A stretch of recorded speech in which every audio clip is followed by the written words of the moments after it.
Suala gəlincə yazırıq N2 üzərinə gəlirik 3H2 alınır 2NH3 reaksiyasına baş verir. Qabda bütün qazların qatılığı bərabərdir. Yazıram tarazlıq qatılığı bərabərdir. Buna da yazıram A, buna da yazıram A, buna da yazıram A bərabərdir. Tarazlıq sabitini verir 0,125 K bərabərdir. Amonyakın kvadratı bölürəm. N2-ni vururam. H2'nin kubuna. Qarşıdakı əmsalı. Yəni K-nı verib bizə 0,25 bərabərdir. Amonyak yazıram A-nın kvadratı bölək. Azot A-dır. Vururam A-nın kubuna. Və buradan A-nı tapmaq istəyirəm. Deməli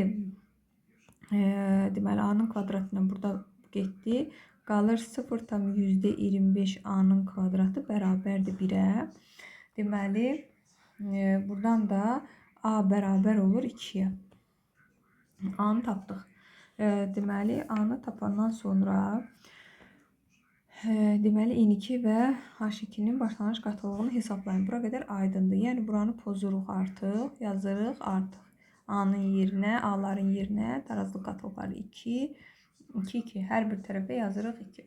Və alınan tarazlıq qatılığını biliriksə yazırıq reaksiyanın üzərinə. Deməli tapırıq ki, görüm nə qədər azot sərf olunur, nə qədər hidrogen sərf olunur.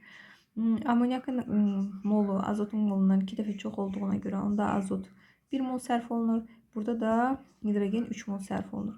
Başlanğıc qatılığa gəlincə, başlanğıc qatılıq bərabərdir. Tarazlıq qatılığının üzərinə gəlirəm sərfiyyatı. Bu eləyir 3. Tarazlıq qatılığı azohidrogen üçün 2-nin üstünə 3 gəlirəm. Eləyir 5. Yəni belə.